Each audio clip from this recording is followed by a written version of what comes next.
Welcome to the Q Podcast. Q is about conversation. If we're really concerned about ending poverty, we've got to be more concerned about creating justice. Our cultural products as Christians need to both defy and resonate with the culture. And God's doing amazing things. His church is expanding, His church is growing. It's not what's the purpose of my life, it's what is the purpose that's been assigned.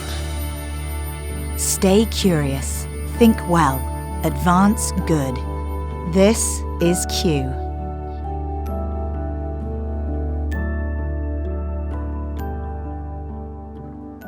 Welcome back to the Q Podcast. I'm Gabe Lyons, the founder of Q, and I get the privilege of sitting in this chair every week and just introducing you to so many of the great talks that happen at our Q conferences. Well, this particular talk took place at one of our Q Commons events. Now, Q Commons, for those of you who may not be familiar, is an event that we do in October every year, and this event is geared towards bringing together 100 cities who on the same evening are hearing both globally broadcasted talks where Q actually broadcasts 3 live talks to all of these locations, but then they curate carefully 3 talks for their own local community. Well, what we're going to listen in on now is one of the talks that took place at our Q Commons Chattanooga event. And the talk was called Ceasefire, Gangs, and Redemption. And it comes from Paul David Smith, who's a strategic operations and policy specialist for the National Network for Safe Communities at John Jay College of Criminal Justice. Now, what's interesting about Paul David Smith is he's addressing a topic that's taking place in every city. Wherever you're listening from, you're dealing with gang-related issues, whether you know about them or not, community safety, mentoring, what's actually happening on the streets of your community. Maybe it's in those places that you don't frequent often. He addresses it, he brings it to light, and that's what we try to do through Q Commons, is actually engage the difficult topics, areas of our cultures that maybe things aren't going quite so well, but they need to be brought to light. We need to be creative. We need to know how to engage. And so he does that in this short 9-minute talk. You're going to get to hear what the audience in Chattanooga heard and could imagine how that happening all over the world on the same evening, where leaders are addressing topics that matter, topics that need to be of concern to Christians who are serious about engaging their culture. So let's listen in and sit as if we're in Chattanooga, Tennessee for this talk from Paul David Smith at Q Commons Chattanooga.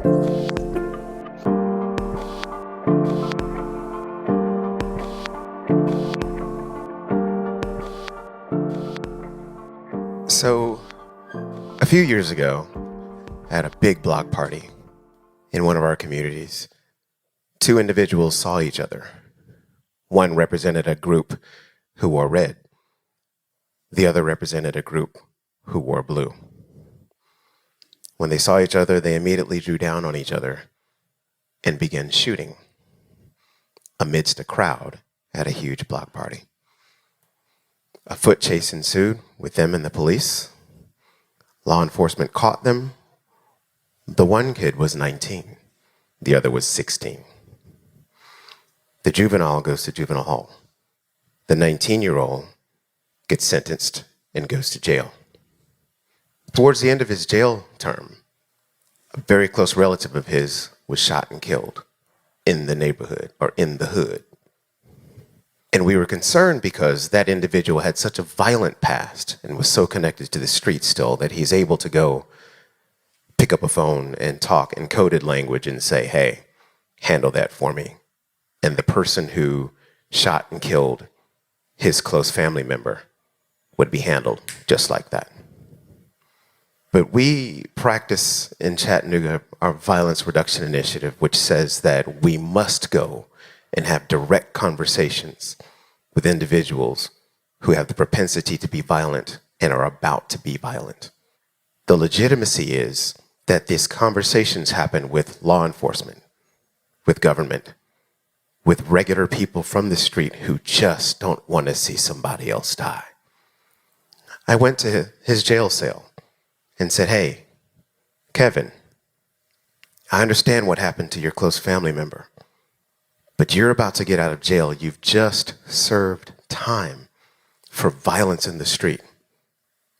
Please allow us to help you. Allow law enforcement to help you. Allow your community to help your family. But please do not go and give violence for violence. He says to me, sure, I'll give y'all a chance.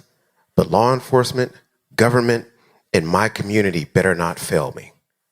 Fortunately for him, we had just gotten a great new chief of police in Chattanooga. And that great chief says, hey, we want to make sure that we keep America's, Chattanooga's youth safe, out of jail, and alive. We got together, put $1,000 and some more money to help pay for that young man's, his family member's funeral. We also took care of a lot of other things. When he got out of jail, we made sure that we assigned him a mentor, put him in job skills, got him into a program where he can get his high school diploma as an adult. I got an email from a police sergeant who happened to be in court who says to me, hey, Paul, I just saw Kevin in court advocating for the guy he was shooting against a few years ago. What gives? Well, the fact is, they're both in the same class together. They're both working together. And they've called a truce because they both want to better their lives. That young man sat in a room next to, or two people down from, a captain of police who looked over, recognized him. He recognized, they're here together. One thing in the community, in the hood, is they just want to be treated equitably. And when police come in now, law enforcement comes in now and treats folks with dignity, respect, and kindness, and says, hey, we're knocking on your door, and here is a community member. Here's a guy who sits in the mayor's office. We're here to knock on your door and ask you, how can we help you? Because we want to keep you safe, alive, and out of prison. When people feel that they are being treated equitably, when historically they have felt that they have not, the legitimacy of law enforcement is that they've come in to help, not stop and frisk. The reason why we're here, the reason why we have community folks with us, is to make sure that you understand that this is your community here. You're a member of this community. We want to make it clear. Shooting community members, which includes other group members, is not accepted. We want to keep everyone alive, safe, and out of prison. So when we look in the community and we see in the hood that you'll find individuals who walk up to police officers and say, hey, my name is, or they'll have conversations and not go looking over their shoulders to say, which one of my homies is looking at me? Because when you find law enforcement and you find community members coming into a community to just help, to just say, how can we help you not be violent?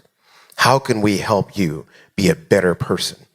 When you look at the reduction of violence, it happens because there's legitimacy in law enforcement, in the community, and in government. And when you find legitimacy amongst people who say, I'd like to see how this one is going to be better because I've helped out. I'd like to see how this individual, this group, this family is going to be better because we're here to help make life better. How do we make life better? Mentorship, job skills, job training, people saying ban the box and allow individuals to have another opportunity to come in and be productive members of our society. One of my favorite stories in the New Testament, a lady comes up to Christ and she's had 12 years of aches and pains and bleeding and hemorrhaging, and she just touches the hem of his garment. And when she touches the hem of his garment, as he's on his way to help raise a dead 12-year-old, her sickness began at the same time that the baby was born. And when he goes, the virtue that flowed through him because she knew Christ, but she's hemorrhaging. And when she touched Christ, she was made whole. And he had enough power to go and raise a dead generation. We have a whole generation out there who's dead, shooting and looting, but they're dead, stabbing and grabbing, but they're dead, crying, asking for help, but they're dead. If we who know the one who can raise the dead can touch him and ask him to go raise the dead, but while he goes, we go and say, hey, I'm here to help. Not so much because of a religious thing, but because it's the right thing. When you find a community of individuals who just want to keep folks alive, safe, and out of prison, it adds to the legitimacy of what goes on in law enforcement. The hood needs the neighborhood to come to the hood and help any way we can. We can change paradigms and shift paradigms in this city if we'll just come along with law enforcement and help law enforcement help those who don't even realize that they need their help. My challenge to us tonight is, how can we increase legitimacy? I think we can increase legitimacy by working together as a community to keep all our community members alive, safe, and out of prison, even the ones who sag their pants, wear the dreaded hair, curse a lot, carry on, party, and kick it. My challenge to us tonight is, let's add legitimacy. Join us. Let's do some community work together and make more stories like Kevin. Thank you.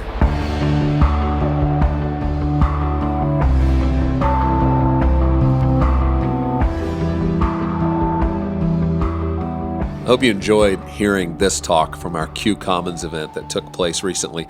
But coming up in October, there's another one. And if you were listening to that and you were starting to imagine, man, I wish I could hear a talk about that in my community, or I wish more leaders could engage these kinds of things. That's what we're doing with Q. We're bringing Q to you, and we're wanting it to be something that's a conversation happening in every local city and community, not only around the U.S., but in Canada and around the world.